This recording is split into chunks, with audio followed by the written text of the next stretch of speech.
धरती पर जीवन की शुरुआत कैसे हुई।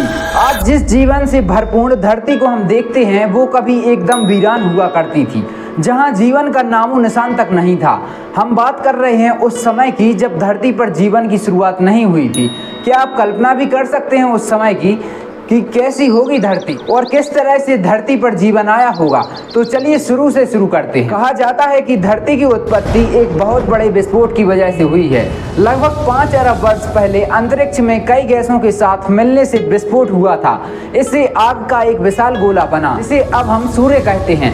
ये धमाका इतना जोरदार था कि चारों तरफ धूल के कण फैल गए और धीरे धीरे गुरुत्वाकर्षण बल की वजह से ये कण आपस में जुड़ने लगे और इसी प्रोसेस के लंबे समय तक चलने की वजह से सौरमंडल का निर्माण हुआ। और इस तरह लाखों साल बाद गुरुत्वाकर्षण के कारण पत्थर और चट्टान आपस में जुड़ने लगे और इन्होंने ग्रहों का रूप लेना शुरू कर दिया और इस तरह पृथ्वी और दूसरे ग्रहों का निर्माण हुआ। आज से लगभग 4.54 अरब वर्ष पहले पृथ्वी का तापमान 1200 डिग्री सेल्सियस था। ऐसे समय में धरती पर सिर्फ उबलता हुआ लावा, चट्टानें और कई जहरीली गैसें हुआ करती थीं। पृथ्वी के जन्म के समय से ही थिया नाम का ग्रह 50 किलोमीटर प्रति घंटे की गति से पृथ्वी की ओर बढ़ रहा था। यह गति बंदूक की गोली से भी ज्यादा थी। इसी में जब थिया ग्रह पृथ्वी से टकराया तो जोरदार विस्फोट हुआ, जिससे बहुत सारा मलबा धरती से बाहर निकल गया और साथ ही वह ग्रह धरती में समा गया। हजारों साल में पृथ्वी के गुरुत्वाकर्षण प्रभाव की वजह से उस मलबे ने एक गेंद का रूप ले लिया, जिसे हम चंद्रमा कहते हैं, और ये पृथ्वी के चक्कर लगाने लगा। चांद के बनने से धरती पर एक नई युग की शुरुआत हुई। ये युग था धरती पर मौसम की शुरुआत का युग। चांद धरती को स्थिर रखता है और उसके मौसम को भी बनाए रखता है। चांद के होने के कारण ये धरती अपनी ध्रुवी पर अच्छे से घूम रही है। दरअसल जिस टक्कर से चांद बना था उसकी वजह से धरती एक ओर मुड़ गई और उसकी वजह से धरती को एक और चीज मिली, वो था मौसम। आज से 440 करोड़ साल पहले धरती पर इतनी गर्मी थी कि यहाँ पानी की मौजूदगी संभव नहीं थी, लेकिन वायुमंडल में पानी की भाप मौजूद थी। कई लाख साल बाद जब धरती ठंडी हुई तो बारिश होने लगी, जिससे तालाब बने, झीलें बनी और फिर महासागर बने। लेकिन यहाँ से जीवन की शुरुआत नहीं हुई। अभी इसके लिए धरती को कई और बदलाव की जरूरत है। 380 करोड़ साल पहले सागर के नीचे एक नई क्रांति की शुरुआत हुई। 6 मामूली तत्वों हाइड्रोजन, ऑक्सीजन, कार्बन, नाइट्रोजन आदि ने मिलकर जीवन की रचना शुरू कर दी। इस तरह धरती पर मौजूद पानी के अंदर सबसे पहले जीवन की शुरुआत होने लगी। सबसे पहले बैक्टीरिया के रूप में जीवन शुरू हुआ। धरती पर काफी लंबे समय तक, करीब 250 करोड़ साल पहले, कुछ खास बैक्टीरियों ने महसूस किया कि ऊर्जा का इस्तेमाल जीवन में कैसे किया जाए। उनके इस प्रयास से ऑक्सीजन पैदा हुई।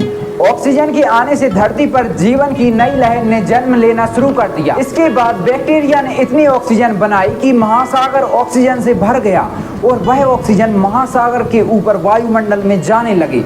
इसके बाद इस घटना से जीवन के विकसित होने में रफ्तार आई। आज से करीब 550 करोड़ साल पहले वायुमंडल में ऑक्सीजन का लेवल 0% से बढ़कर 13% तक पहुंच गया था।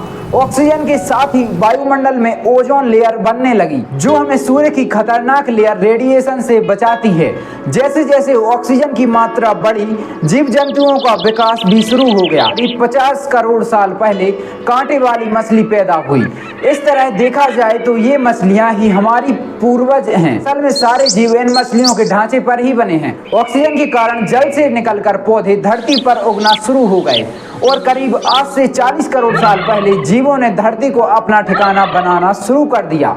धरती पर फैलने से सबसे पहले महासागरों से बाहर आए एम्फीबियंस यानी कि उभयचर, फिर इनसे रेप्टाइलस धीरे धीरे धरती की दूसरी जगहों पर बसने लगे। इससे उनके भीतर नए नए अंग विकसित होने लगे। धीरे धीरे नए नए जानवरों का विकास हुआ और धरती पर जीवन की शुरुआत हो गई। आज से करीब 16 करोड़ सालों तक डायनासोर राज करते थे। उसी दौर में धरती पर सख्त लकड़ी के जंगल पैदा हुई।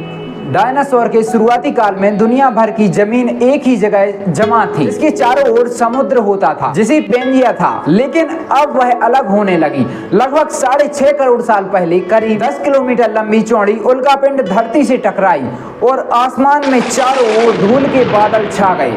धूल के इन बादलों से लंबे काल तक सूर्य की किरणें धरती को छू नहीं पाईं और इस चलते तापमान में तेजी से गिरने लगा, जिससे धरती के विशालकाय जीव डायनासोरों का अंत हो गया। डायनासोर्स के खत्म होने के कुछ साल बाद ही पहले बंदर अस्तित्व में आए। 5 करोड़ साल पहले ये पूर्वज धरती पर विकसित हो रहे थे।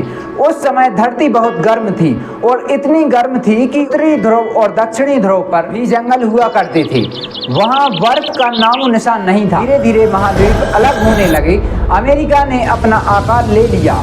1 करोड़ वर्ष पहले धरती वह रूप लेने लगी थी जिसे आज हम देख रहे हैं। धीरे धीरे पृथ्वी का तापमान ठंडा होने लगा और पृथ्वी आइस एज की ओर जाने लगी और धीरे धीरे पृथ्वी पर विकास की प्रक्रिया शुरू होने लगी, जो कि आज तक जारी है। दोस्तों, मानवों का विकास वानरों से हुआ है, ये तो आप भी जानते हैं, लेकिन ये काम एक दिन में नहीं बल्कि सदियों में हुआ है और आज भी विकास की ये प्रोसेस चल रही है। इसका अंत पृथ्वी के अंत के साथ ही होगा। अगर आप सबको इस वीडियो में कोई नई जानकारी मिली हो तो लाइक जरूर करिएगा एंड अगर आप हमारे इस चैनल पर नए हो तो सब्सक्राइब भी कर लीजिएगा। Thank you.